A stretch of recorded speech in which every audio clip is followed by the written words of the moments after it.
are getting ready to go under this house again for like the third, fourth, fifth day. Had to cut the floor out, get in. Now I gotta go under this floor joist, which are about 14 to 16 inches off the floor.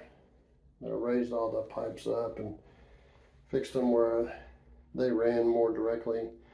But we're getting rid of the old piers that were used, wood was used, went from a rock maybe or something else and up to the floor to support the floor. That's what they had back then. Problem with that is that's exactly what termites like. So we've been fixing those things, and I got more to do. And if you notice where that jack is, I gotta get underneath there to jack that doorway, and it's not been cooperative.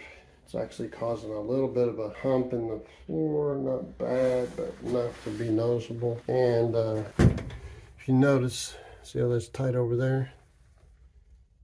And the gap here. Now, it actually went up just a little bit, but it just didn't do much. And if you notice also, it's hitting there.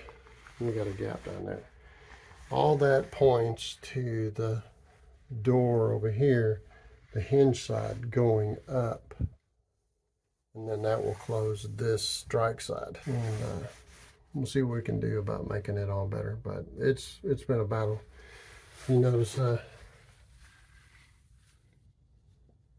termites got in here. They sprayed everything very, very strongly, and we changed all of the plumbing to PEX, and that way won't be any real problem with freezing other than hard things like the shutoffs and the faucets. So that is far, far better than the rigid pipe that was in here and PVC pipe. We also changed the main line. We stepped down in the floor because you have to go outside and turn it off outside, but right here we've set it up. You know, it's this 1/2 inch line. That's what it was before. Brought it up in the cabinet so you can shut the whole house off right here. And that's handy for, they rent this out. Quite the journey that we've been going through. And here I go underneath again.